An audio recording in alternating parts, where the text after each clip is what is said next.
ನಮಸ್ಕಾರ ಗೆಳೆಯರೆ, ನೀವು ಪ್ರತಿದಿನ ಓಡಾಡೋ ಈ ಬೆಂಗಳೂರು ನಗರದ ಹಿಂದೆ ಸಾವಿರಾರು ವರ್ಷಗಳ ರೋಚಕ ಇತಿಹಾಸ ಇದೆ ಅನ್ನೋದು ನಿಮಗ್ ಗೊತ್ತಾ? ಇವತ್ತು ಟ್ರಾಫಿಕ್ ಮತ್ತು ಐಟಿ ಹಬ್ ಅಂತ ಕರೆಸಿಕೊಳ್ಳೋ ಈ ಬೆಂಗಳೂರು ಒಂದು ಕಾಲದಲ್ಲಿ ದಟ್ಟವಾದ ಕಾಡಾಗಿತ್ತು. ಬೆಂಗಳೂರು ಅಂದ ತಕ್ಷಣ ಎಲ್ಲರಿಗೂ ನೆನಪಾಗೋದು 1537ರಲ್ಲಿ ಕೆಂಪೇಗೌಡರು ಕಟ್ಟಿದ ನಗರ ಅಂತ. ಆದರೆ ನಿಮಗೊಂದು ಶಾಕಿಂಗ್ ವಿಷಯ ಗೊತ್ತಾ? ಕೆಂಪೇಗೌಡರಿಗಿಂತ 1000 ವರ್ಷ ಮೊದಲೇ ಈ ಮಣ್ಣಿನಲ್ಲಿ ಬೆಂಗಳೂರು ಅನ್ನೋ ಹೆಸರಿತ್ತು. ಹೌದು ಗೆಳೆಯರೆ, ಬೆಂಗಳೂರಿನ ಹತ್ತಿರ ಇರೋ ಬೇಗೂರು ಗ್ರಾಮದಲ್ಲಿ ಸಿಕ್ಕಿರೋ ಒಂದು ವೀರಗಲ್ಲು ಶಾಸನದಲ್ಲಿ ಈ ಬಗ್ಗೆ ಸ್ಪಷ್ಟವಾದ ಉಲ್ಲೇಖವಿದೆ. ಕ್ರಿಸ್ತಶಕ 890ರ ಆ ಶಾಸನದಲ್ಲಿ ಬೆಂಗಳೂರು ಯುದ್ಧ ಅಂತ ಬರೆಯಲಾಗಿದೆ. ಅಂದ್ರೆ ಗಂಗರ ಕಾಲದಲ್ಲೇ ಈ ಊರು ಅಸ್ತಿತ್ವದಲ್ಲಿತ್ತು. ಹಾಗಾದ್ರೆ ಬೆಂದಕಾಳೂರು ಕತೆ ಸುಳ್ಳು ಅಂತ ನೀವು ಕೇಳಬಹುದು. ಹೊಯ್ಸಳ ರಾಜ ವೀರಬಲ್ಲ ಹಸಿದಾಗ ಒಬ್ಬ ಮುದುಕಿ ಬೆಂದಕಾಳು ಕೊಟ್ಟ ಕತೆ ಕೇವಲ ಒಂದು ಜಾನಪದ ಕತೆ ಅಷ್ಟೇ.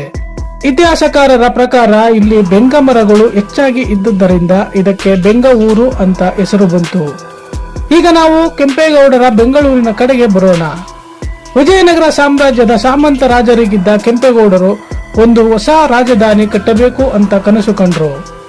ಒಂದು ದಿನ ಅವರು ಬೇಟೆಗೆ ಹೋದಾಗ ಒಂದು ವಿಚಿತ್ರ ದೃಶ್ಯ ನೋಡಿದ್ರು. ಒಂದು ಸಣ್ಣ ಮೊಲವು ದೊಡ್ಡ ಬೇಟೆ ನಾಯಿಯನ್ನು ಎದುರಿಸಿ ಓಡಿಸ್ತಾ ಇತ್ತು. ಆ ಮೊಲದ ಧೈರ್ಯ ನೋಡಿ ಕೆಂಪೇಗೌಡರು ಬೇರೆಯಾದ್ರು. ಇದು ಶೌರ್ಯದ ಮಣ್ಣು ಅಂತ ಅವರಿಗೆ ಅನ್ನಿಸ್ತು. ಅದಕ್ಕೆ ಅದೇ ಜಾಗದಲ್ಲಿ ಗಂಡು ಭೂಮಿ ಅಂತ ಬೆಂಗಳೂರು ನಗರವನ್ನು ಕಟ್ಟಲು ನಿರ್ಧರಿಸಿದ್ರು. ನಗರದ ಅಡಿಪಾಯ ಹಾಕುವಾಗ ಅವರು ಮಾಡಿದ ಪ್ಲಾನ್ ಇವತ್ತಿನ ಇಂಜಿನಿಯರ್ಗಳಿಗೂ ಆಶ್ಚರ್ಯ ತರಿಸುತ್ತೆ. 4 ದಿಕ್ಕುಗಳಲ್ಲೂ ಎತ್ತುಗಳಿಗೆ ನೇಗಿಲು ಕಟ್ಟಿ ಓಡಿಸಿ ಆ ಹಾದಿಯನ್ನೇ ಇಂದಿನ ಪೇಟೆ ರಸ್ತೆಗಳನ್ನಾಗಿ ಮಾಡಿದ್ರು. ಚಿಕ್ಕಪೇಟೆ, ದೊಡ್ಡಪೇಟೆ, ಬಳೆಪೇಟೆ, ಅಕ್ಕಿಪೇಟೆ ಹೀಗೆ ವ್ಯಾಪಾರಕ್ಕೆ ಅಂತಲೇ ಪ್ರತ್ಯೇಕ ರಸ್ತೆಗಳನ್ನು ಸೃಷ್ಟಿಸಿದ್ರು. ನಗರದ ರಕ್ಷಣೆಗಾಗಿ ಮಣ್ಣಿನ ಕೋಟೆ ಮತ್ತು ಅದರ ಸುತ್ತಲೂ ಆಳವಾದ ಕಂದಕಗಳನ್ನು ನಿರ್ಮಿಸಿದ್ರು. ಅಷ್ಟೇ ಅಲ್ಲ, ಬೆಂಗಳೂರು ಬೆಳೆಯೋ ದಿಕ್ಕನ್ನು ಗುರುತಿಸಲು 4 ಕಡೆ ಎತ್ತರದ ಗೋಪುರಗಳನ್ನು ಕಟ್ಟಿಸಿದ್ರು. ಲಾಲ್ಬಾಗ್, ಹಲಸೂರು, ಕೆಂಪಬೂದಿ ಕೆರೆ ಮತ್ತು ಮೆಕ್ರಿ ಸರ್ಕಲ್ ಹತ್ತಿರ ಇರೋ ಈ ಗೋಪುರಗಳು ಇಂದಿಗೂ ಇವೆ. ಕೆಂಪೇಗೌಡರು ಕಟ್ಟಿದ ಆ ಅಂದಿನ ಬೆಂಗಳೂರು ಇವತ್ತಿನ ಮೆಜೆಸ್ಟಿಕ್ ಮತ್ತು ಸಿಟಿ ಮಾರ್ಕೆಟ್ ಸುತ್ತಮುತ್ತಲ ಪ್ರದೇಶ ಮಾತ್ರವಾಗಿತ್ತು. ಬೆಂಗಳೂರನ್ನು ಕೆರೆಗಳ ನಾಡು ಅಂತ ಯಾಕೆ ಕರೀತಾರೆ ಗೊತ್ತಾ? ಕುಡಿಯುವ ನೀರಿಗಾಗಿ ಕೆಂಪೇಗೌಡರು ಮತ್ತು ಅವರು ನಂತರ ಬಂದವರು ನೂರಾರು ಕೆರೆಗಳನ್ನು ತೋಡಿಸಿದ್ರು. ಧರ್ಮಾಂಬುದಿ ಕೆರೆ, ಸಂಪಂಗಿ ಕೆರೆ, ಹಲಸೂರು ಕೆರೆ ಹೀಗೆ ಬೆಂಗಳೂರು ಸುತ್ತ ನೀರೇ ತುಂಬಿತ್ತು. ಆದರೆ ಇವತ್ತು ನೀವು ಮೆಜೆಸ್ಟಿಕ್ ಬಸ್ ಸ್ಟ್ಯಾಂಡ್ ನಲ್ಲಿ ನಿಂತಿದ್ರೆ ನೀವು ಒಂದು ಕೆರೆಯ ಮೇಲೆ ನಿಂತಿದ್ದೀರಿ ಅಂತ ಅರ್ಥ. ಹೌದು ಗೆಳೆಯರೆ, ಧರ್ಮಂಬುದಿ ಕೆರೆ ಇದ್ದ ಜಾಗವೇ ಇವತ್ತಿನ ಬಿಎಂಟಿಸಿ ಮತ್ತು ಕೆಎಸ್ಆರ್ಟಿಸಿ ಬಸ್ ನಿಲ್ದಾಣ. ಕಂಠೀರವ ಸ್ಟುಡಿಯೋ ಇರೋ ಜಾಗದಲ್ಲಿ ಹಿಂದೆ ಸಂಪಂಗಿ ಕೆರೆ ಇತ್ತು. ಕಾಲಕ್ರಮೇಣ ಬೆಂಗಳೂರು ಕೆಂಪೇಗೌಡರ ಕೈಯಿಂದ ಬಿಜಾಪುರ ಸುಲ್ತಾನರ ಪಾಲಾಯಿತು. ಅದರ ನಂತರ ಮರಾಠರ ಆಡಳಿತಕ್ಕೆ ಬಂತು. ನಂತರ ಮೈಸೂರು ಒಡೆಯರ್ ಬೆಂಗಳೂರನ್ನು ಖರೀದಿ ಮಾಡಿದ್ರು. ಮೈಸೂರು ಇತಿಹಾಸದಲ್ಲಿ ಬೆಂಗಳೂರು ಒಂದು ಪ್ರಮುಖ ಆರ್ಥಿಕ ಕೇಂದ್ರವಾಗಿ ಬೆಳೆಯಿತು. ನಂತರ ಹೈದರಾಲಿ ಮತ್ತು ಟಿಪ್ಪು ಸುಲ್ತಾನ್ ಕಾಲದಲ್ಲಿ ಬೆಂಗಳೂರು ಕೋಟೆ ಕಲ್ಲಿನ ಕೋಟೆಯಾಗಿ ಬದಲಾಯಿತು. ಟಿಪ್ಪು ಸುಲ್ತಾನ್ ಬೆಂಗಳೂರನ್ನು ತನ್ನ ಯುದ್ಧ ಸಾಮಗ್ರಿ ತರಿಸೋಕೆ ಕೇಂದ್ರವಾಗಿ ಬಳಸಿಕೊಂಡಿದ್ದರು. ಕಲಾಸಿಪಾಳ್ಯ ಅನ್ನೋ ಹೆಸರು ಬಂದಿದ್ದೇ ಅಲ್ಲಿ ಟಿಪ್ಪುವಿನ ಶಸ್ತ್ರಾಸ್ತ್ರ ಕಾರ್ಖಾನೆ ಇದ್ದಿದ್ದರಿಂದ. 1791ರಲ್ಲಿ ಬ್ರಿಟಿಷರು ಬೆಂಗಳೂರು ಕೋಟೆಯ ಮೇಲೆ ದಾಳಿ ಮಾಡಿದಾಗ ನಡೆದ ಯುದ್ಧ ಭಯಾನಕವಾಗಿತ್ತು. ಬ್ರಿಟಿಷರ ಆಡಳಿತ ಶುರುವಾದ ಮೇಲೆ ಬೆಂಗಳೂರು 2 ಭಾಗವಾಗಿ ಹಂಚಿಹೋಯಿತು. ಒಂದು ಕನ್ನಡಿಗರು ಮತ್ತು ಸ್ಥಳೀಯರು ಇದ್ದ ಸಿಟಿ ಪ್ರದೇಶ ಅಂದ್ರೆ ಇಂದಿನ ಪೇಟೆಗಳು, ಇನ್ನೊಂದು ಬ್ರಿಟಿಷ್ ಸೈನಿಕರಿಗಾಗಿ ನಿರ್ಮಿಸಿದ ಕಂಟೋನ್ಮೆಂಟ್ಸ್ ಪ್ರದೇಶ. ಈ ಕಂಟೋನ್ಮೆಂಟ್ ಪ್ರದೇಶದಲ್ಲಿ ಇಂದಿನ ಎಂಜಿ ರಸ್ತೆ, ಬ್ರಿಗೇಡ್ ರಸ್ತೆ ಮತ್ತು ಶಿವಾಜಿನಗರ ಇರೋದು. ಬ್ರಿಟಿಷರಿಗೆ ಬೆಂಗಳೂರಿನ ಹವಾಮಾನ ತುಂಬಾ ಇಷ್ಟವಾಗಿತ್ತು. ಅದಕ್ಕೆ ಅವರು ಇಲ್ಲಿ ಸೆಟಲ್ ಆಗಿದ್ರು. ಇಂಗ್ಲೆಂಡ್ನ ಹವಾಮಾನ ಇಲ್ಲಿ ಸಿಗುತ್ತೆ ಅಂತ ಅವರು ಇಲ್ಲಿ ಯುರೋಪಿಯನ್ ಶೈಲಿಯ ಪಾರ್ಕ್ ಮತ್ತು ಮನೆಗಳನ್ನು ಕಟ್ಟಿದ್ರು. ಕಬ್ಬನ್ ಪಾರ್ಕ್ ಮತ್ತು ಲಾಲ್ ಬಾಗ್ ಬೆಂಗಳೂರಿಗೆ ಗಾರ್ಡನ್ ಸಿಟಿ ಅನ್ನೋ ಹೆಸರು ತಂದುಕೊಟ್ಟಿತು. ಬೆಂಗಳೂರಿನ ಹವಾಮಾನ ಎಷ್ಟೊಂದು ಫೇಮಸ್ ಅಂದ್ರೆ ಬ್ರಿಟಿಷರು ಇದನ್ನ ಪಿಂಚಣಿದಾರರ ಸ್ವರ್ಗ ಅಂತ ಕರೀತಿದ್ರು. ನಿಮಗ್ ಗೊತ್ತಾ, ಏಷ್ಯಾದಲ್ಲೇ ಮೊದಲ ಬಾರಿಗೆ ಬೀದಿ ದೀಪ ಹತ್ತಿದ್ದು ನಮ್ಮ ಬೆಂಗಳೂರಿನಲ್ಲಿ. 1905ರ ಆಗಸ್ಟ್ 5ರಂದು ಕೆಆರ್ ಮಾರ್ಕೆಟ್ ನಲ್ಲಿ ಮೊದಲ ಬಾರಿಗೆ ಎಲೆಕ್ಟ್ರಿಕಲ್ ಲೈಟ್ ಉರಿಯಿತು. ಅಂದು ಬೆಂಗಳೂರು ಇಡೀ ಏಷ್ಯಾದಲ್ಲೇ ವಿದ್ಯುತ್ ಪಡೆದ ಮೊದಲ ನಗರವಾಗಿ ಇತಿಹಾಸ ಸೃಷ್ಟಿಸಿತು. ವಿಜ್ಞಾನ ಮತ್ತು ಶಿಕ್ಷಣಕ್ಕೂ ಬೆಂಗಳೂರು ಮೊದಲಿನಿಂದಲೂ ಹೆಸರುವಾಸಿ. ಟಾಟಾ ಅವರು ಮೈಸೂರು ಮಹಾರಾಜರ ಸಹಯೋಗದೊಂದಿಗೆ ಇಲ್ಲಿ ಇಂಡಿಯನ್ ಇನ್ಸ್ಟಿಟ್ಯೂಟ್ ಆಫ್ ಸೈನ್ಸ್ ಶುರು ಮಾಡಿದ್ರು. Sir CV. ರಾಮನ್ ಅವರಂತಹ ಮಹಾನ್ ವಿಜ್ಞಾನಿಗಳು ಬೆಂಗಳೂರನ್ನು ತಮ್ಮ ಕರ್ಮಭೂಮಿಯನ್ನಾಗಿ ಮಾಡಿಕೊಂಡ್ರು.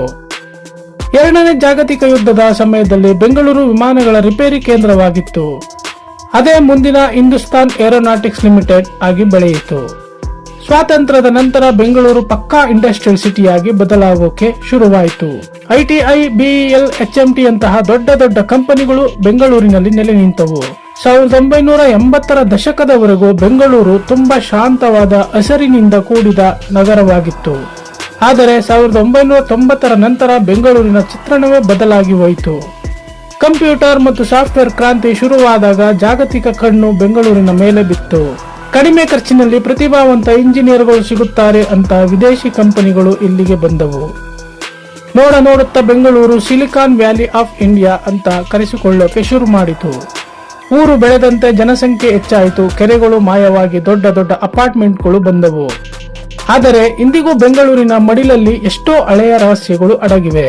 ಬೆಂಗಳೂರಿನ ಕರಗ ಉತ್ಸವ ನಿಮಗೆ ಗೊತ್ತಿರಬಹುದು. ಇದು ಸಾವಿರಾರು ವರ್ಷಗಳ ಸಂಪ್ರದಾಯ. ನಗರ ಎಷ್ಟೇ ಮಾಡರ್ನ್ ಆದ್ರೂ ಪೇಟೆಗಳಲ್ಲಿ ಇಂದಿಗೂ ಹಳೆಯ ಬೆಂಗಳೂರಿನ ಸೊಗಡು ಹಾಗೆಯೇ ಇದೆ. ಬೆಂಗಳೂರಿನ ವಿಧಾನಸೌಧ ಕಟ್ಟುವಾಗ ಕೆಂಗಲ್ ಹನುಮಂತಯ್ಯನವರು ಒಂದು ಮಾತು ಹೇಳಿದ್ರು, ಬ್ರಿಟಿಷರು ಕಟ್ಟಿದ ಕಟ್ಟಡಗಳಿಗಿಂತ ಭವ್ಯವಾದ ಕಟ್ಟಡ ನಾವು ಕಟ್ಟಬೇಕು ಅಂತ ಈ ಶಕ್ತಿ ಸೌಧ ನಿರ್ಮಿಸಿದ್ರು. ಬೆಂಗಳೂರಿನ ನೆಲದಲ್ಲಿ ಹುಟ್ಟಿದ ಎಷ್ಟೋ ಸಾಧಕರು ಇವತ್ತು ಜಗತ್ತನ್ನೇ ಆಳುತ್ತಿದ್ದಾರೆ.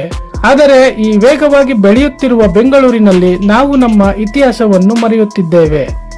ಒಂದು ಕಾಲದಲ್ಲಿ ಏರ್ ಕಂಡೀಷನ್ ಸಿಟಿ ಹಂಚಿಕೊಳ್ತಿದ್ದ ಬೆಂಗಳೂರಲ್ಲಿ ಈಗ ಸೆಕೆ ಹೆಚ್ಚಾಗ್ತಿದೆ.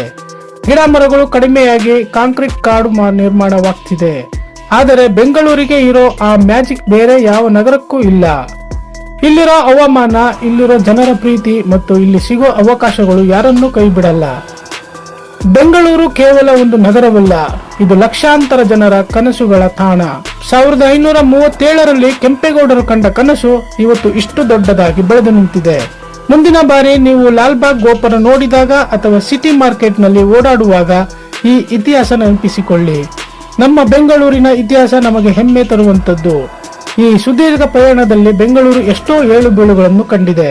ಆದರೂ ತನ್ನತನವನ್ನು ಉಳಿಸಿಕೊಂಡು ಇವತ್ತು ಗ್ಲೋಬಲ್ ಸಿಟಿಯಾಗಿ ಬೆಳೆಯುತ್ತಿದೆ. ಬೆಂಗಳೂರಿನ ಬಗ್ಗೆ ಇನ್ನೂ ನೂರಾರು ವಿಷಯಗಳಿವೆ. ಎಲ್ಲವನ್ನು ಒಂದು ವಿಡಿಯೋದಲ್ಲಿ ಹೇಳುವುದು ತುಂಬಾ ಕಷ್ಟ. ಆದರೆ ಈ ಸಂಕ್ಷಿಪ್ತ ಇತಿಹಾಸ ನಿಮಗೆ ಇಷ್ಟವಾಗಿದೆ ಅಂತ ನಾವು ಭಾವಿಸುತ್ತೇವೆ. ಸ್ನೇಹಿತರೆ, ಬೆಂಗಳೂರಿನ ಈ ವಿಷಯಗಳು ನಿಮಗೆ ಇಷ್ಟವಾಗಿದ್ದರೆ ದಯವಿಟ್ಟು ಲೈಕ್ ಮಾಡಿ, ಶೇರ್ ಮಾಡಿ. ಏನಾದರೂ ಅನಿಸಿಕೆಗಳಿದ್ರೆ ಕಮೆಂಟ್ ಮಾಡಿ ಅಂತ ಹೇಳ್ತಾ ಈ ವಿಡಿಯೋ ಮುಗಿಸ್ತಾ ಇದ್ದೀವಿ. ಧನ್ಯವಾದಗಳು.